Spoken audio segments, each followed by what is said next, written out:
नंदुरबार जिल्ह्यात होत असलेल्या समाधानकारक पावसामुळे जिल्ह्यातील लघु आणि मध्यम प्रकल्पांच्या पाणी पातळीत प्रचंड अशी वाढ जी आहे ती होताना दिसून येत आहे। त्यामुळे जिल्ह्यातील अनेक प्रकल्प जे आहेत ते आता पूर्ण क्षमतेने भरताना दिसून येत आहे। सध्या नवापूर तालुक्यातील बुरवेल या प्रकल्प जे आहे ते 100% भरलेले आहे। त्यासोबतच तळोदा तालुक्यातील धनपूर हे प्रकल्प जे आहे तो देखील पूर्ण क्षमतेने भरलेला आहे। त्यामुळे इथल्या पाणी पातळीत वाढ झाली असल्यामुळे पाणीचा विसर्ग जो आहे तो मोठ्या प्रमाणावरती होणार आहे। त्यामुळे धरणातील आणि मध्यम प्रकल्पाच्या शेजारील असलेल्या गावांना जे आपत्ती व्यवस्थापन विभागाच्या वतीने सतर्कतेचा इशारा जो आहे तो देण्यात आलेला, कारण की येणाऱ्या काही काळातच या ठिकाणाच्या ज्या पाणीचा विसर्ग जो आहे तो मोठ्या प्रमाणावरती होणार आहे। त्यामुळे नदीकाठाच्या गावांना सतर्कतेचा इशारा जो आहे तो आपत्ती व्यवस्थापनाच्या वतीने देण्यात आलेला आहे। एकंदरीत नंदुरबार जिल्ह्यात होत असलेल्या पावसामुळे जिल्ह्यातील शेती पिकांना आणि पिण्याच्या पाण्याचे प्रश्न जो आहे तो मोठ्या प्रमाणावरती मिटणार आहे।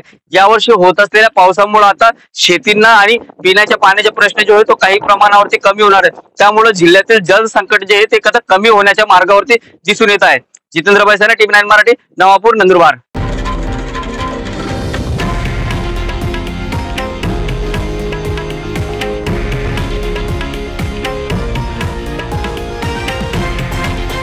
हे आहे देशातील नंबर 1 न्यूज नेटवर्क आणि आपण पाहत आहात टीव्ही 9 मराठी, एकमेव।